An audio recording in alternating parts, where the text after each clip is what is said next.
How to evaluate refugee programs.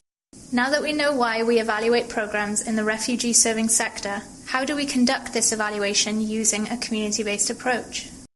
Community-based evaluation involves 4 main phases: laying the foundation, evaluation planning, information gathering and analysis, and acting on findings.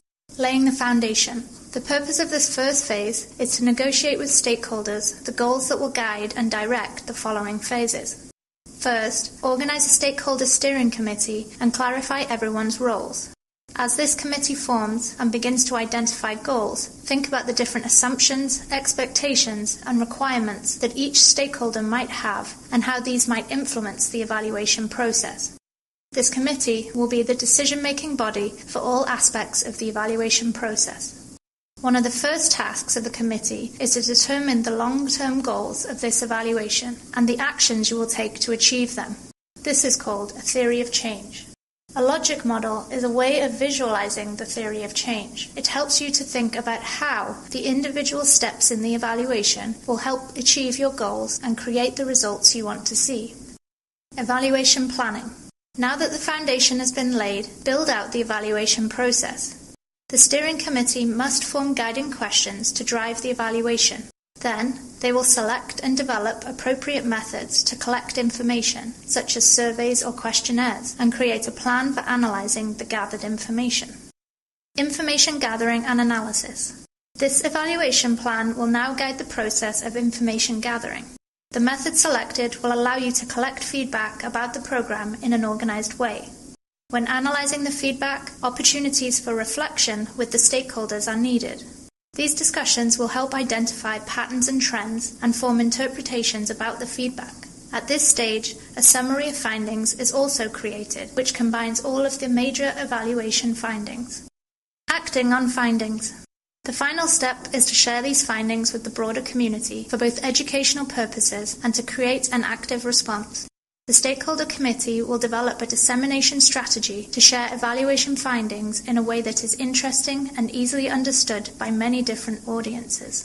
Stakeholder input is valuable to this decision to ensure that the findings are shared in a way that is relevant and useful to the group they represent. Tools for sharing evaluation may include written communications such as reports and articles, visual pieces such as infographics and videos, or oral methods such as community forums and storytelling. Often, it is most effective to combine 2 or more different tools to have a greater impact. Remember, the purpose of this phase is not only to share the findings, but to engage the greater community in discussing how these findings can be used to inspire positive change. There are limitless ways to share evaluation findings. Think creatively to find a strategy that fits best with your program and stakeholders.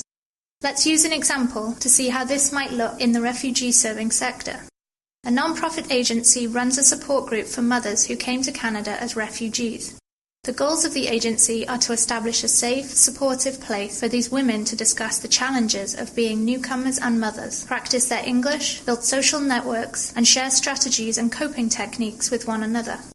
While some mothers participate regularly and show signs of positively adapting to their new lives, other women don't seem to benefit from the program or have stopped attending the support group. Noticing the different ways that participants seem to respond to the program, the agency decides to evaluate it. First, the agency forms a stakeholder steering committee. Representatives from groups who have contributed to or affected by the program are invited to join the committee. These include mothers who are currently part of the program and past participants, agency staff who administer the program funders, and staff from other agencies who refer their clients to the program. Together, these members form the committee. The committee decides that the purpose of the evaluation is to determine what is and isn't working within the support group in order to make it a more effective resource for a greater number of mothers arriving in Canada as refugees. The committee then develops 3 guiding questions. What are the strengths of the support group? Do the agency goals align with the needs and priorities of mothers arriving in Canada as refugees? In what ways can we change the goals or activities of the agency to improve outcomes for these mothers?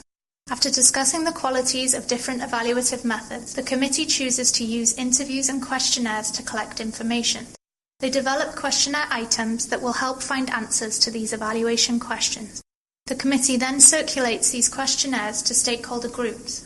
Afterwards, they review the questionnaire responses and identify patterns and major findings. Using this information, they create interview questions which will be used to better understand the questionnaire responses. The committee interviews mothers who are currently part of a group, mothers who stopped attending, staff members who refer clients to the group, and group facilitators. The committee then analyses the interview findings together and summarises main outcomes from both the questionnaires and interviews.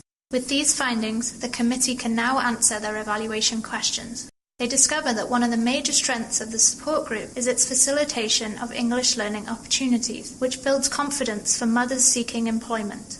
The committee also identifies a gap between the agency's goal to build a social network and the real needs of mothers who desire meaningful, long-term relationships. The stakeholder committee is now responsible to share these learnings with the evaluation participant, their stakeholder groups, and the greater community. This step is important for building awareness and starting discussions about how to better support mothers arriving in Canada as refugees. The committee decides to create summary posters for their staff, funding organisations and referral agencies. They also engage the broader community through presentations at community halls across the city. Finally, this committee tasks the agency to create a working group that will address the identified gap. This agency has now completed a successful evaluation of its support group and is building its capacity to improve services.